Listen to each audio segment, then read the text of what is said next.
करुथिले सावधान अर्थात चुट्टी जदि आपण फैन रे सुखौचंती तो ताले ठीक अछि किंतु चुट्टी आपण जदि हेयर ड्रायर रे सुखौचंती सावधान ही जानतु जापान रो स्टडी कहूछ जे जदि आपण चुट्टी को मेसिन रु बाहरुथबा गरम पवन रे सुखौचंती महिला मानक पई बेसी गुरुत्वपूर्ण अटे जो महिला माने इलेक्ट्रोमैग्नेटिक इफेक्ट द्वारा तैयारी करा जाउथिबा गरम पवन को निज मुंडरे लगाउछंती से इलेक्ट्रोमैग्नेटिक इंडक्शन शरीर भीतर को प्रवेश करबा फल रे ब्रेस्ट कैंसर भली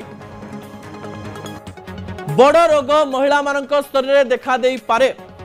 ए रिसर्च 2018 मसीहार रिसर्च अटे एवं 2018 रे प्राय 25,000 लोकन को नहीं ए रिसर्च टी करा जाइथिला जो रिसर्च रे एई तथ्य सामना को आसीथिला जे चुट्टी जदि महिला माने गरम पवन रे सुखौछंती जो नॉर्मल गरम पवन बाहर जे ठीक अछि जदि इलेक्ट्रोमैग्नेटिक इंडक्शन द्वारा गरम पवन को बाहर करा जाउची ताहाले एहा मनुष्य शरीर रे डीएनए को नष्ट करि थाए शरीर टिश्यू रे एमिति प्रकार रे एक केमिकल रिएक्शन हुए जहा फल रे महिला मानकर ब्रेस्ट कैंसर भली बड़ रोग देखा देई पारे। 50,000 सैंपल मध्य रे देखिबा पई मिलितला जे 25,000 जन को ब्रेस्ट कैंसर होईछि एवं किंबा हबार संभावना मध्य देखा देइछि। दर्शक बंधु या को नै आलोचना पर्यालोचना मध्य करा जाउथला जे तथ्य हमें आपनक निकट रे रखुछु। समय होछि ब्रेक रो असल कथा को एछि रखुछि। आसंता कल राति 8 आपन सहित पुणी देखा हेबो रहउछि। नमस्कार।